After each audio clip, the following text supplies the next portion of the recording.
Hello and welcome to my channel. This is Jasmine, and today I want to show you how I create a half drop repeat from my artwork that I created in Procreate 5.4, testing some of the cool new brushes that they have.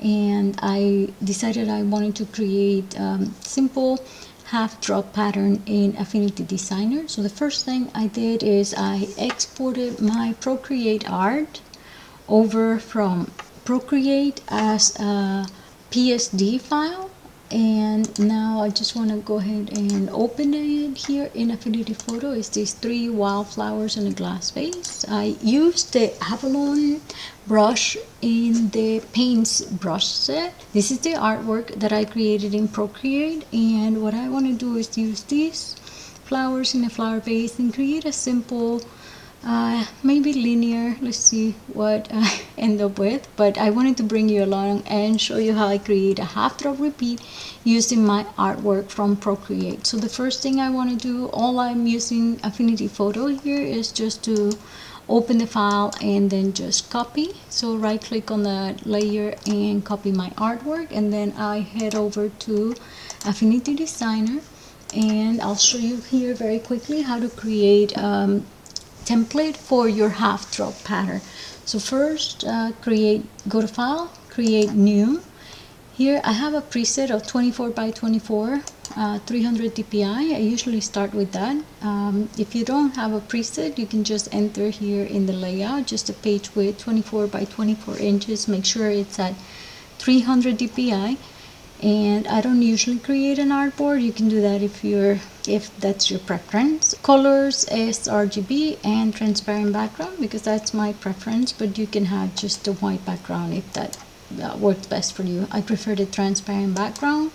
No margins, no bleed, no changes in scale. So just go ahead and hit create. So the first thing to create half drop repeat is for us to create the template that it's basically drops by half. So this is 24 by 24, and I'm going to go ahead and first create a rectangle using the rectangle tool, and then no fill, and set the stroke, and let's see, just maybe just big enough for us to see, like 5 points, maybe 10.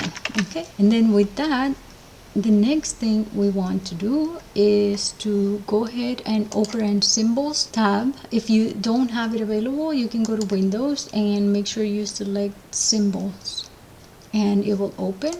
And the first thing we want to do is to have this rectangle and select here where it says in your Symbols tab, go here, it says create a new symbol from the current object. So now anything that we create inside this symbol, it's going to repeat in any other symbol that we duplicate from this one. So let's go ahead and do that. Let's go ahead and hit Alt and make sure you have the move tool selected. With Alt in your keyboard, we can go ahead and create a new rectangle from that symbol. It does create an additional symbol, and make sure that it's fully aligned. I brought it up just half that length because I want to create a half drop type repeat. So the next thing I want to do is to make sure that I add at the bottom, before I keep creating, at the bottom I want to create a background so that I can see all the repeats, all the different symbols that I am creating and adding. For this rectangle,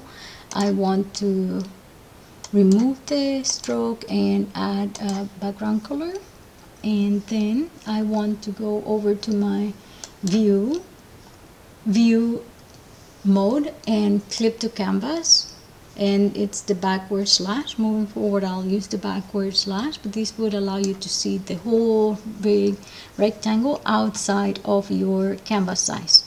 So we have 2 rectangles. So the first one we created is the main pattern, so we're just gonna call main pattern layer, and this is the layer that it's going to export, this first one that we created. The next thing is, let's keep duplicating these until we have the full template layout. So one more, and then we have the sides, one more at the bottom. Make sure that you see the green and red lines to make sure that it's fully aligned. And then one more over. Make sure you see these lines to make it align. So now if I create anything on this main pattern layer,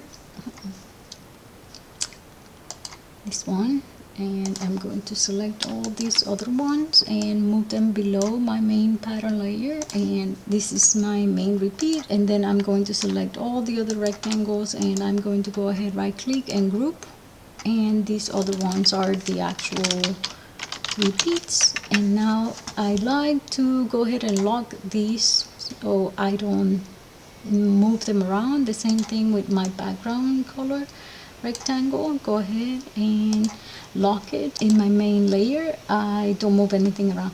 So the next thing I want to do now is to go ahead and paste the artwork that I brought over from Procreate. So let's go ahead and paste, and it's outside of my main symbol, and you can see that by it's the layer is right above the orange line. I like the size, it's kind of big, so maybe I can make it a little bit smaller. But the first thing I want to show you is this is a PNG or a transparent background, and I want to go ahead and move it inside my symbol. And when I move it inside my symbol, it repeats. I already have a half drop pattern, but I want to make it just a little bit more interesting. So I am going to go ahead and click Alt and duplicate these. And I want to maybe, yeah, I want to put this here and then move this one just enough. And I'm going to hide the rectangle because I don't need it anymore. And now with this duplicate, what I want to do is maybe just change the color just a little bit to make it just a little bit different. So let's try that. Let's go ahead and go to adjustments, use saturation and lightness. Let's just play around, see what it does. Okay, okay, that's not too bad. I don't like that color so much, but one thing that I can do is let's desaturate it. Oh, now I like it. Okay, now it's pretty. Okay, let's see, maybe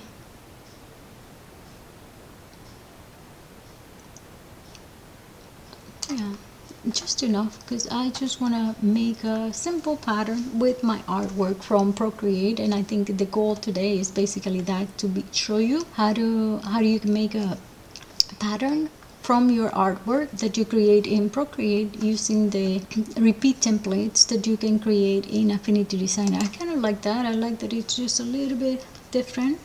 And now I have two different ones that I can use. Let's see if I can go ahead and duplicate this one and maybe bring it here, and then duplicate this one and bring it here.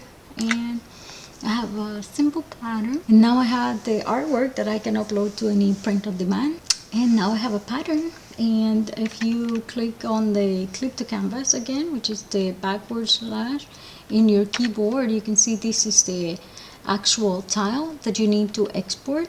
And make sure that you select when you upload to your print on demand places that you select that is a half drop. I think I'm going to make a few more changes on this pattern, just to maybe, what if I just move things just enough, maybe makes them look just, oh, and maybe instead of all look in the same direction, maybe just flip it. And let's see, I like that. It makes them look just a little bit. Again, flip one of these. Let's flip this one and just, yeah, I kind of like where this is going, but I'm excited that I'm able to share this with you because I do this all the time. I create artwork analog and I bring the artwork over to Affinity Designer and create the patterns here. I think this workflow works really good for me, and I hope that you learned something fun today. So thank you so much for watching this video. Let me know if you have any questions over in the comment section, and I'll see you again soon. Thank you. Bye bye.